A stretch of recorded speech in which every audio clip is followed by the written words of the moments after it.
nScreenNoise. My name is Colin Dixon, founder and chief analyst at nScreen Media, and today is July 28th, 2016. Now, SVOD services are in about 50% of US homes, actually a little bit more than 50% of US homes now. So I think it's time for us to take stock about how these services are beginning to impact our viewing behavior. Now, I worked on some new data with IBM Cloud Video about just this. We looked at SVOD users and we tried to get a handle on what some of their habits were. Well, first of all, how about SVOD versus pay TV? Well, it turns out about 24% of SVOD users are still using pay TV more than they are using their SVOD service. But that means an awful lot of them are using SVOD as much or more than pay TV. How many? Well, 52% say they're using the two services about the same, and 24% of SVOD users say they actually use their SVOD more than pay TV. So that's 76% use SVOD as much as or more than their pay TV service. I think that's a pretty remarkable performance, bearing in mind that SVOD services really have only been in market, well, not even 10 years yet. So that's remarkable performance. And you guessed it, the number one reason why people subscribe is the content. It's not the price. It's not as a cable substitute. It's not as a substitute for anything, really. 38% said that it was just more content that they were interested in. Now, the US Court of Appeals for the Ninth Circuit has ruled that password sharing is illegal. How they're going to plan on enforcing that, I'm not quite sure. But really, how big a problem is password sharing? Well, it turns out it's not that big a problem at all. About half said that they don't share, and 46% said they did share. So, is that a big problem? I guess it sounds like it's a big problem then. Well, it really isn't, because 42% said that they shared within the family. So the vast majority of the people that share only share within the family. Just 4% said they shared outside of the family circle. Now, I actually called Netflix recently about password sharing. In fact, I have a relative who lives not in this home, and she wanted to have Netflix. So I called Netflix and said, well, what do I do? So at first, actually, the representative told me, just share your password. You have 2 streams, just share it.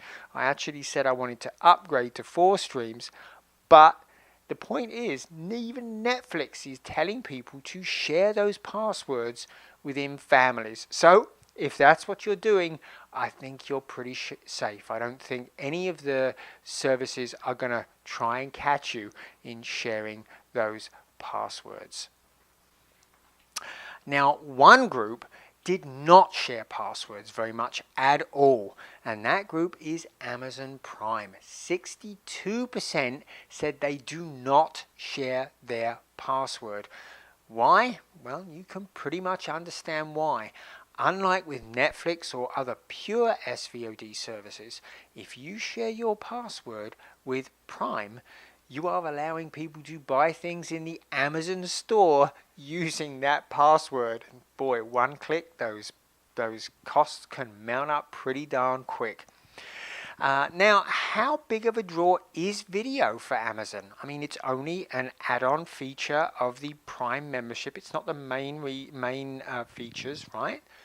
Well, we asked survey participants just that, and it turns out that most people do not sign up for Amazon for the video. Not surprising, really. 86% said they signed up for the shopping benefits. But the good news is that 75% of those people that are Prime members do actually use video.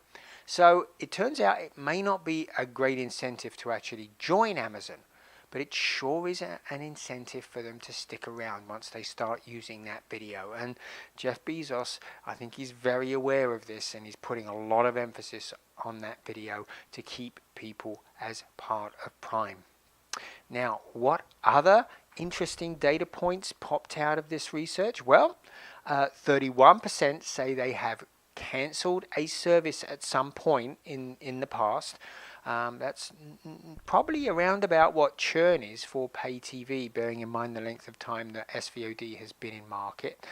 But the good news for SVOD providers is that 79% of those that have cancelled said they're highly likely to resubscribe.